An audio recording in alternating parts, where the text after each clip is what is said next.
23 दिसंबर 2024 कवि सम्मेलन मौलाना मजहरूल हक की जयंती पर प्रत्येक वर्ष दरोगा राय कॉलेज में होता था, पर इस बार एग्जाम की वजह से श्री अवध बिहारी चौधरी मंत्री जी के घर के कैंपस में ही कवि सम्मेलन हो रहा है।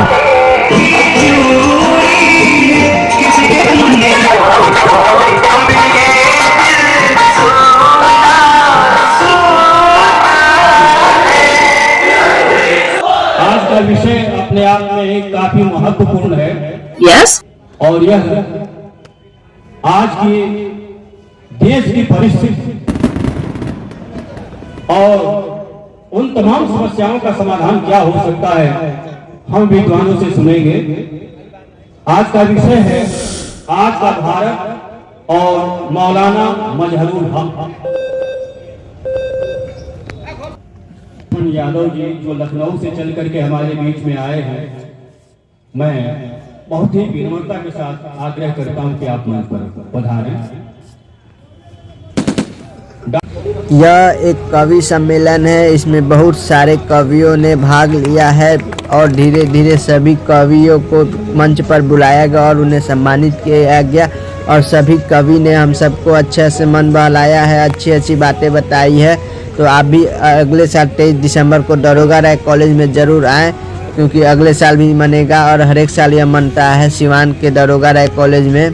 पर इस बार एग्जाम की वजह से श्री अवध बिहारी चौधरी के घर के कैंपस में ही, जो श्रीनगर में है, वहीं पर मन रहा है। विकिपीडिया के मुताबिक मौलाना मजहरूल हक 22 दिसंबर 1866, 2 जनवरी 1930 एक शिक्षक, वकील, भारतीय राष्ट्रीय आंदोलन के स्वतंत्रता कार्यकर्ता थे।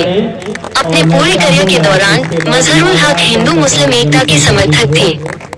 कवि सम्मेलन हिंदी कवियों के काव्य पाठ का आयोजन है, जो पिछले 100 वर्षों की परंपरा है। ये साहित्य की संस्कृति भी है। ये संस्कृति वर्तमान में अलग अलग रंगों में देखने को मिल रही है। वर्तमान में तमाम शैक्षणिक संस्थानों से लगाकर थिएटर में सार्वजनिक एवं व्यक्तिगत तौर पर कार्यक्रम आयोजित किए जाने लगे हैं। सबों का मान बराबर है और आपको प्रतिष्ठा के साथ बुलाया गया है। आप जगह पर बैठे हैं, जगह मंच की सीमित है, इसलिए इस सत्र में विद्वानों को ही सुनना। तो विद्वान अगर इस जगह की कमी से नीचे होंगे तो उन्हें निश्चित समय दिया जाएगा 2-4-5 मिनट बोलने के लिए। इसलिए इत्मीनान से जहां है वहां आप बैठे रहे, महिला लोग भी बैठे रहेंगे। धन्यवाद।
सर्वं शांति समा शांति।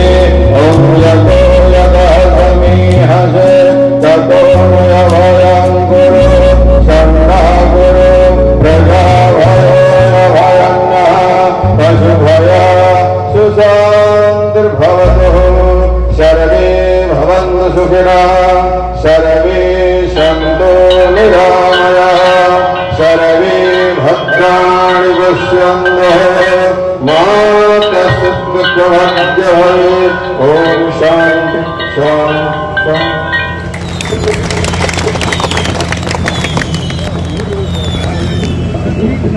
मुसीबत का समय आता, किसी भी रूप में कोई महामानव चला आता। ये समय का तकाजा होता है और ऐसे ही समय पर बड़े बड़ों की पहचान होती है और जो समाज को एक दिशा देते हैं, दशा की ओर ले जाते हैं।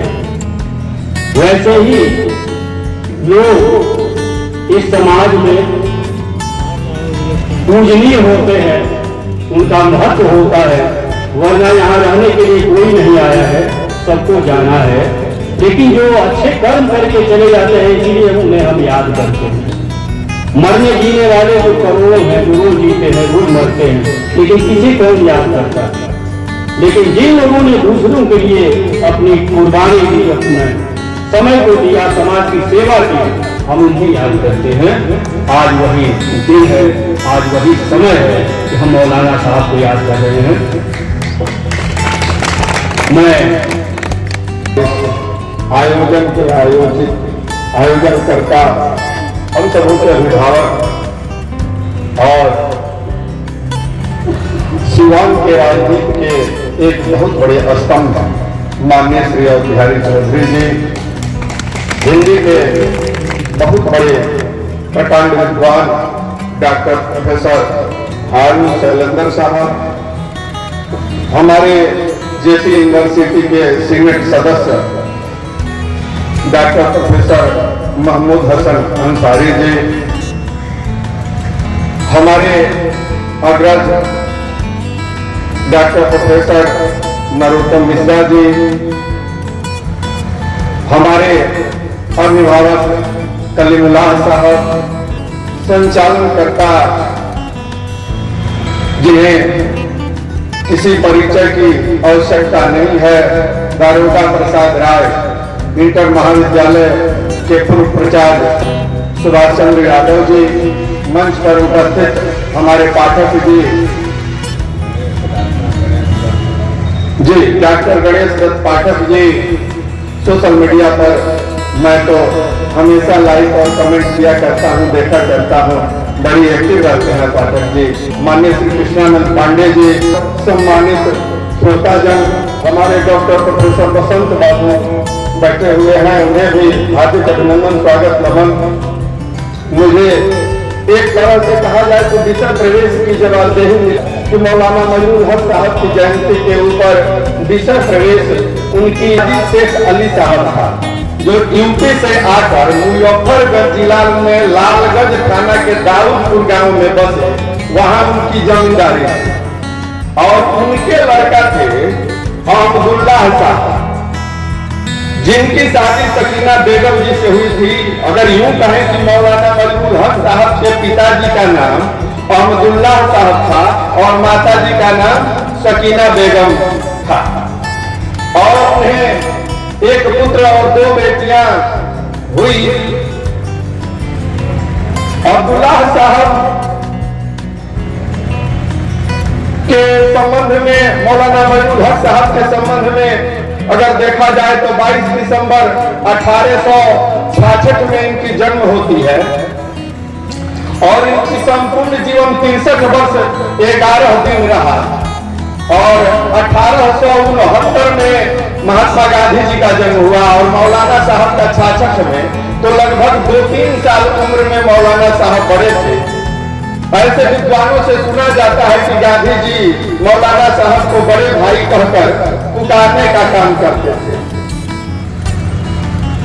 और जीवनी के संबंध में देखा जाए तो जो मौलाना साहब की बहन थी गफूरनिसा जी, उनका शादी अब्दुल हक साहब जिनकी जमींदारी छपरा थी उनसे हुआ था, और उनका जिक्र मैं इसलिए कर दे रहा हूँ कि छपरा वाले बहनोई जो जमींदार थे, उन्हीं के कहने पर सुल्तानपुर जो छपरा में जिनकी जमींदारी थी, फरीदपुर में मौलाना मजरूल हक साहब अपना आशियाना बसाने का काम किए थे और उनकी बेटी का शादी पूर्व मंत्री MP डॉक्टर सैयद महमूद साहब से हुई थी। उनकी एक बहन कनीजा फातिमा जी भी थी जिनकी शादी बलिया जिला के फरसाटांड में अब्दुल वहीद साहब से हुई थी। उनका चर्चा मैं इसलिए कर दे रहा हूँ कि मौलाना मजरूल हक साहब की जो दूसरी शादी हुई थी तो उस शादी को कराने का काम कनीजा फातिमा जी ही की थी। ऐसे मौलाना मजरूल हक साहब की 3 शादियां हुई थी। पहली शादी 1882 में बलिया फरसाटांड हफीज अब्दुल्लाह साहब की बेटी गौसिया बेगम जी से हुई। गौसिया बेगम जी बहुत दिन तक नहीं जीवित रह पाई और 10 वर्षों में ही उनका 1902 में स्वर्गवास हो गया और पहली पत्नी से कोई संतान नहीं।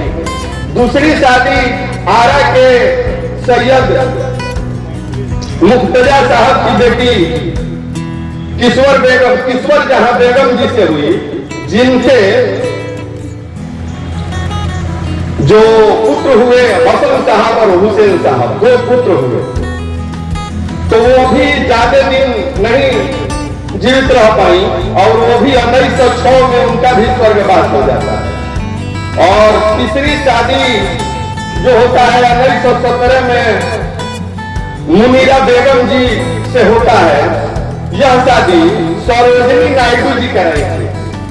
यह जो मुनीरा बेगम जी थी सरोजिनी नायडू जी के साथ कार्य करती थी, कांग्रेस की नेता थी और काफी थोड़ा सा उदास और मायूस जीवन बिताने का काम मौलाना मजरूल हक साहब कर रहे थे। काफी झंझावातों और परिस्थितियों में उलझे हुए थे तो उन्होंने इनके साथ विवाह कराने का काम किया। आजादी के बहुत दिन बाद 1997 में मुनीरा बेगम जी मुंबई चली गई थी, वहां जाकर उनकी मृत्यु हुई। मौलाना मजरूल हक साहब का जीवन भी काफी झंझावातों से घिरा हुआ था। बहुत सारी परिस्थितियां बचपन से ही उन्हें झकझोरने और हिलाने का काम करते थे और बचपन से ही जमींदारी और राजसी ठाट बाट छोड़कर फकीरी जीवन जीने का उन्हें एक तरह का मिजाज था कि हम फकीरी जीवन जीवे, गरीबों के बीच में रहे। ये वीडियो बिहार के कोने कोने तक सिवान वासियों तक भी पहुंचा दे और जितने भी स्टूडेंट हैं उन्हें खासकर लाइक, सब्सक्राइब एंड शेयर करें।